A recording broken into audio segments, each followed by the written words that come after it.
নমস্কার ভিউয়ার্স, আজ অনেক দিন পর তোমাদের সামনে আবার চলে এসেছি। আজ আমি একটি নতুন রেসিপি ভিডিও তোমাদের সাথে শেয়ার করব।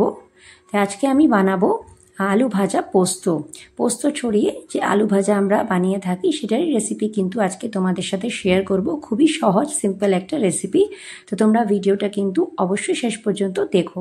তো এখানে দেখো, আমি কড়া গরম করে বেশ খানিকটা সর্ষের তেল নিয়ে নিয়েছি। সর্ষের তেলের মধ্যে আমি কিন্তু কুচি কুচি করে কেটে রাখা আলুটা দিয়ে দিলাম। তা আলুটা কিন্তু এরকম লম্বাভাবে আমি কেটে নিয়েছি।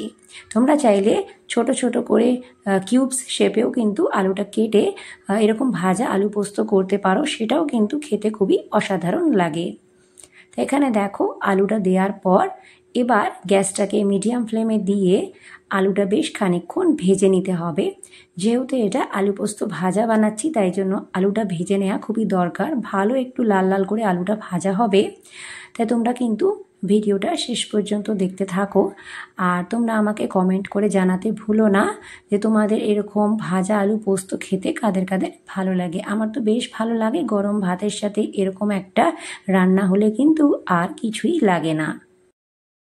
তাই এখানে বেশ খানিকটা সময় কিন্তু হয়ে গেছে, আলুটা আমার ভাজা প্রায় হয়ে এসছে। তোমরা দেখতেই পারছো আলুটার কালারে কিন্তু অনেকটা চেঞ্জ হয়েছে, হালকা একটু লাল লাল মতন হয়ে এসছে।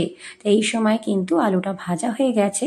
এরপর এখানে কিছু মশলা আমি অ্যাড করছি। দিয়ে দিলাম লাল লঙ্কা গুঁড়ো, সাথে একটু কাশ্মীরি গুঁড়ো লঙ্কাও দিয়েছি কালারের জন্য। আর এছাড়াও দিয়ে দিলাম পোস্তটা একটু বেশি মাত্রায় নিলাম, তাতে কিন্তু খেতে খুবই ভালো লাগে। যেহেতু একটা পোস্তর প্রিপারেশন, কম পোস্ত দিলে তো হবে না, একটু বেশি মাত্রায় কিন্তু পোস্তটা দিলে দেখবে খেতে খুবই সুস্বাদু লাগে, খুবই অসাধারণ লাগে। বাচ্চা থেকে বড় সকলেরই কিন্তু এরকম ভাজা পোস্ত খেতে ভালো লাগবে। যারা এখনও ট্রাই করোনি তারা কিন্তু অবশ্যই ট্রাই করে আমাকে জানিও। তো এখানে দেখো, আমাদের কিন্তু আলু পোস্ত ভাজাটা প্রায় হয়ে এসছে। একদম শেষে আমি কিন্তু এখানে নুনটা অ্যাড করে দিলাম। নুনটা শুরুতেই দিইনি, দিলে পরে কিন্তু আলুটা একদম ক্রিস্পি করে ভাজা হবে না। আর নুন দিলে পরে জানো জলটা একটু বেরিয়ে যায় আলুর থেকে, তাই জন্য নুনটা আমি শেষমেশ দিলাম। তো এখানে দেখো, আমার কিন্তু ভাজা আলু পোস্ত একদম তৈরি, গরম গরম পরিবেশন করে দিয়েছি। আশা করছি রেসিপিটা ভালো লাগবে। ভালো লাগলে চ্যানেলটি সাবস্ক্রাইব করে পাশে থেকো। আবার এরকমই একটি নতুন রেসিপি ভিডিও নিয়ে হাজির হয়ে যাব পরের পর্বে। ততক্ষণ তোমরা ভালো থেকো, সুস্থ থেকো। আর অবশ্যই কিন্তু ভিডিওটা লাইক করো আর চ্যানেলটি সাবস্ক্রাইব করে আমার পাশে থেকো।